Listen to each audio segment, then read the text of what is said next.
Hi, Dr. Keith here for Third Age Wisdom, and we're talking about inflammations, 9 inflammations in fact, and this is number 3. What's that? Well, maybe it will surprise you, but I'm going to choose obesity. Obesity as the origin of inflammation. What?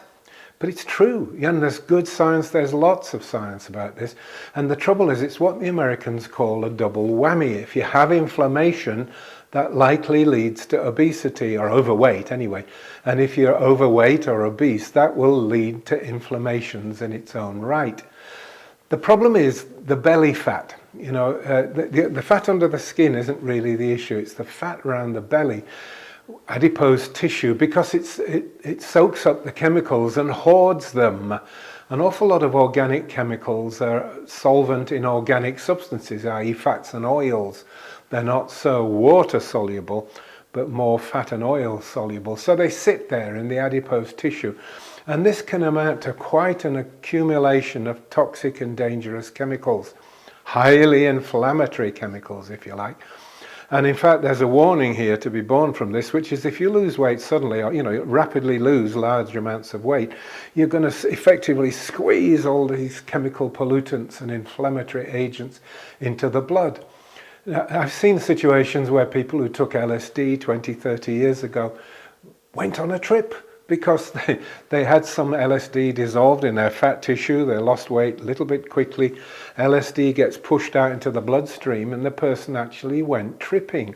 So it's a very real phenomenon, and you need to understand it fully, that there are chemicals in the fatty tissue, especially the belly fat if you're obese or overweight.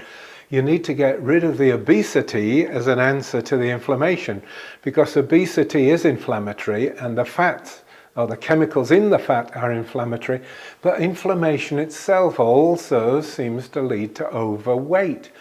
I mean, there are many mechanisms for this. Perhaps the simplest is that inflammation leads to depression and feeling crummy, and then so you get into this comfort eating things and munching away, so that's more inflammation, because these are definitely bad foods, as I explained in video number 1.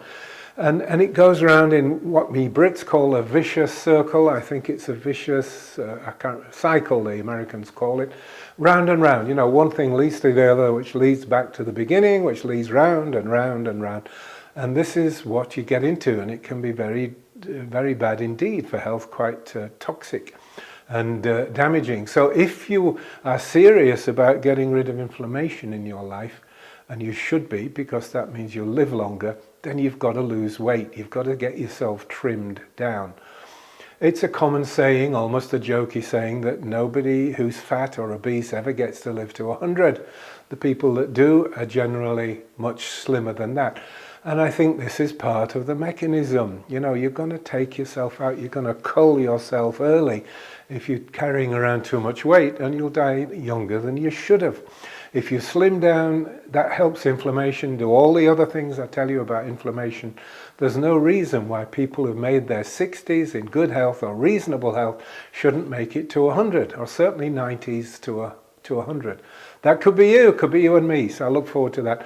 So don't forget, take this very seriously. Inflammation number 3 is obesity, overweight and obesity. Thank you.